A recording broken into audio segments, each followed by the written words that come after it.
I had this conversation last night off the air with Bruce Fine, who was the Undersecretary of the Treasury in the Reagan administration and a fairly well-known conservative writer and commentator. And he was on our TV show last night talking about another issue. And I just, and I'm not attributing this specifically to him. I mean, it makes perfect sense to me. But Bruce is a lawyer and understands this stuff. The Trade Promotion Authority, right, TPA, also known as Fast Track. Trade Promotion Authority lasts for 6 years. So for 6 years, if the president negotiates a deal with another country and then presents it to Congress, it has to have an up or down vote. You're limited to the equivalent of 83 seconds per member of debate for Congress. It can't be amended. Now, these are the kind of things that these are essentially changes in the rules of how the House of Representatives is run. Now, there are also changes in the rules in how the Senate is run, but I want to talk specifically about the House of Representatives here for a minute, because the House of Representatives is elected every 2 years. Every 2 years, you have a brand new Congress. And the Constitution says that both the House and the Senate shall establish their own rules, but that those rules only last for that one Congress, for those 2 years. So if you pass a law that changes the rules of how the House runs, and that law lasts more than one Congress, then what's happening is one Congress is binding future Congresses by law in a way that clearly violates the Constitution. Because each Congress should have the right to establish their own rules. Rules about how long debate can happen, rules about how long, how many whether or not amendments can be offered, rules about, in the Senate it would be filibustering, in the House, other rules, what does it take to bring something to the floor, those kind of things. And therefore, not only is fast track like bad policy, but it's deeply and profoundly unconstitutional. And I found this an absolutely amazing and compelling argument, and I cannot find a hole in it. And maybe you can. I don't know if you've got some thoughts on this. But in the Senate, fast track was passed, along with the TPP, I believe. No, not yet. Okay, just fast track. In the Senate, fast track was passed. So the Senate voted to bind themselves for 6 years to say that for the next 6 years we can't amend anything. If it's called a trade agreement. By the way, also according to the Constitution, the kinds of things that the president has negotiated are typically called treaties, and the Constitution is unambiguous. Treaties require a 2/3 vote in the Senate, and the House isn't even involved. But, we've been ignoring that since the Nixon administration, and, much to our detriment, in my opinion. And you can see it by looking all around you at all our dead and dying cities where the manufacturing jobs have gone overseas. But the House, but you could argue in the Senate it's constitutional for them to bind themselves for 6 years, arguably, because that's the term of a member of the Senate. But even then, I don't think it's constitutional, because every 2 years you have a new Senate, because 1/3 of the Senate is up for re-election.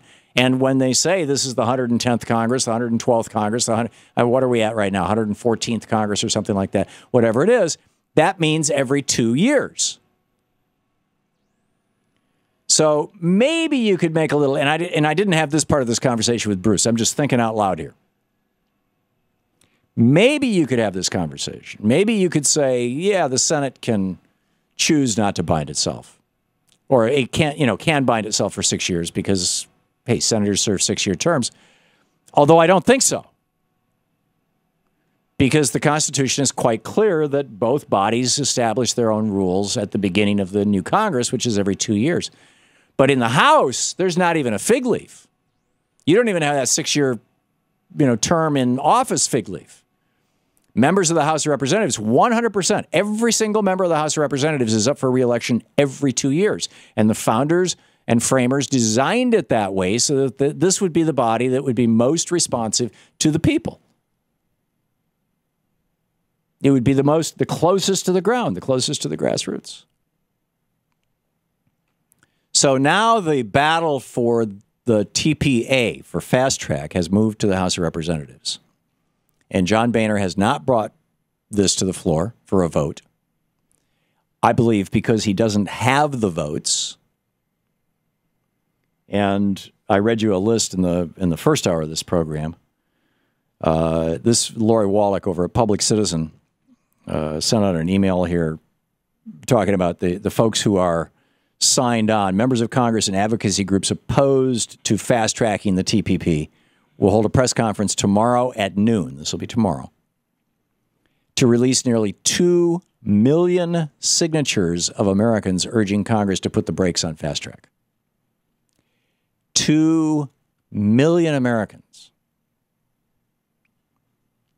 And then you've got a bunch of members of Congress who are joining in this effort saying, no fast track.